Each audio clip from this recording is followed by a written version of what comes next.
Coucou tout le monde, on continue avec mes auteurs préférés.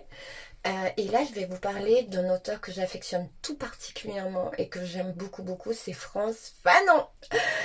Frantz Fanon, franchement, je suis une fan inconditionnelle de Frantz Fanon.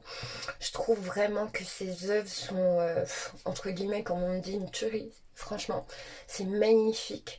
Et mon œuvre préférée, c'est Les damnés de la Terre. C'est vraiment cette œuvre qu'il a écrite avant de mourir. Et je trouve que c'est magnifique. Peau noire et masque blanc aussi que j'adore. Ce sont les deux œuvres que j'ai lues plus de 50 fois. Je vais être honnête, 50 fois. Et c'est vrai. Pourquoi? Parce que j'aime beaucoup. Je trouve pas que c'est que des œuvres. Pour moi, ce sont des chefs-d'œuvre. Et surtout, Frantz Fanon, j'avais cette impression. Enfin, c'est comme si, pour moi, c'est un éveilleur de conscience. Il fait prendre conscience des choses qui se passent et des choses. Enfin, pour moi,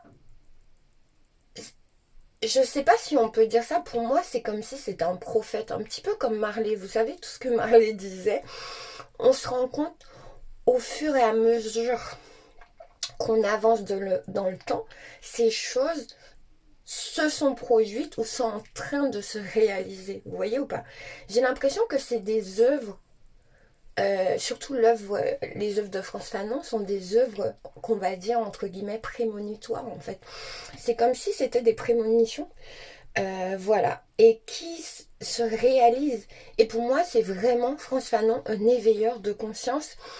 Et en fait, si vous l'avez pas lu, allez le lire, découvrez-le. Faites-le en mode, comment je vais dire, chill, franchement. Vous voyez, hein? Vous voyez que j'aime bien utiliser, franchement, les différents langages soutenus, familiers. Parce qu'en fait, comme mon prof disait, Monsieur Italien, mon prof de communication, parce qu'en fait, j'étais à la fac juste avait fait, et il nous disait qu'il fallait s'adapter à tout le monde et qu'il fallait utiliser les différents styles. Et donc du coup, voilà, soutenu familier. Mais je le dis vraiment pour revenir, parce qu'en fait j'aime bien faire des digressions. Mais je reviens. Quand vous lisez Frantz Fanon, faites-le vraiment en mode posé, avec votre petite tasse de thé. Ça vous fait un petit peu comme la Madeleine de Marcel Proust et tout. Plus sérieusement, franchement, vous allez adorer.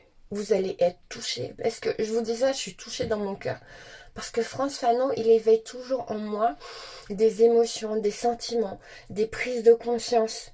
Donc, lisez Frantz Fanon. En Martinique, lisez Frantz Fanon. À Paris, lisez Frantz Fanon. Et puis